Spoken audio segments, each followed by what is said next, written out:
સિકંદર એ ભારતના સ્વર્ણયુગ દરમિયાન થઈ ગયેલ ગ્રીસ અને મેસિડોનિયાના એક વિખ્યાત રાજા હતા.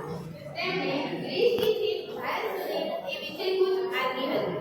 ઇતિહાસમાં તેમને એક કુશળ અને યશસ્વી સેનાપતિ તરીકે ઓળખવામાં આવે છે. સિકંદર જેઓ પોતાની મૃત્યુ સમય સુધીમાં ઘણા વિસ્તારો પર વિજય મેળવી હતી, તેથી તેમને વિશ્વ વિજેતા પણ કહેવામાં આવે છે.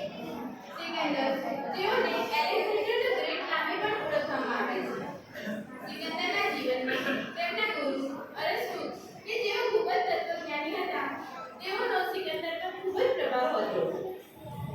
સિકંદર કે જેઓ અસંખ્ય વિજય મેળવી અને પોતાના વ્યક્તિત્વ આકર્ષણના લીધે પૂરા ગ્રીસના લોકો તેમને ભગવાન તરીકે પૂજતા હતા. તો સિકંદરને પણ ખાતરી થઈ ગઈ હતી કે તેઓ મનુષ્ય નહીં પણ ભગવાન છે. જ્યારે તેઓ પર્શિયન સામ્રાજ્ય પર વિજય મેળવી પરત ફરી રહ્યા હતા, ત્યારે તેમને એક રહસ્યમય બીમારી થઈ. તેથી તેમના લીધે તેમનું મૃત્યુ થયું. જે આ સિકંદર કે જેઓ તેમને ફરમાન કર્યા હતા, તે ફરમાન આ પ્રમાણે છે: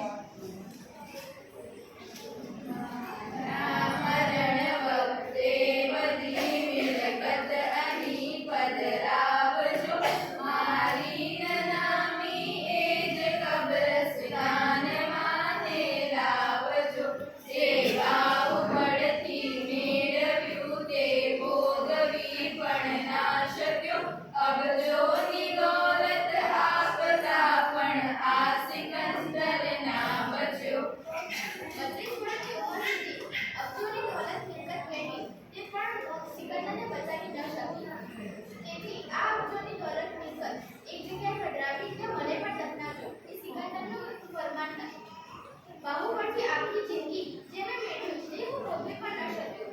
માટે ધન-દોલતની સત્તાની પાછળ દોડવું તે આપણે પ્રાપ્ત કરી શકતું નથી.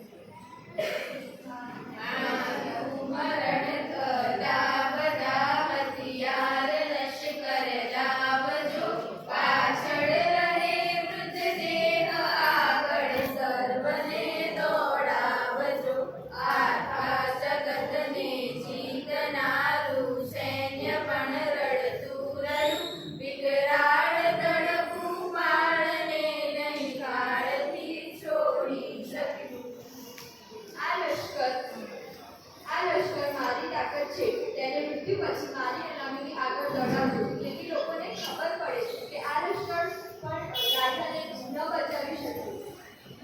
ધર્મ સિવાય તમને કોઈ બચાવી નહીં શકે. મારા બધા વૈદ્યો હકીમોને અહીં બોલાવજો, મારો જનાજો એ જ વૈદ્યોને હવે ઉકળાવજો.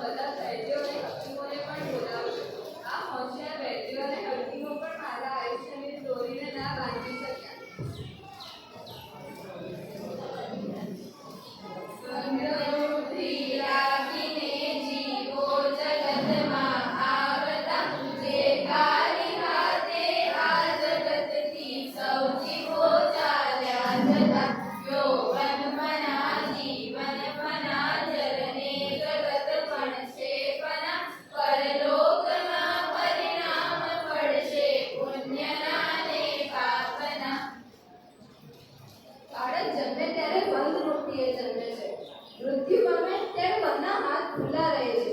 સિકંદરે કહ્યું છે કે મારી નનામીમાં મારા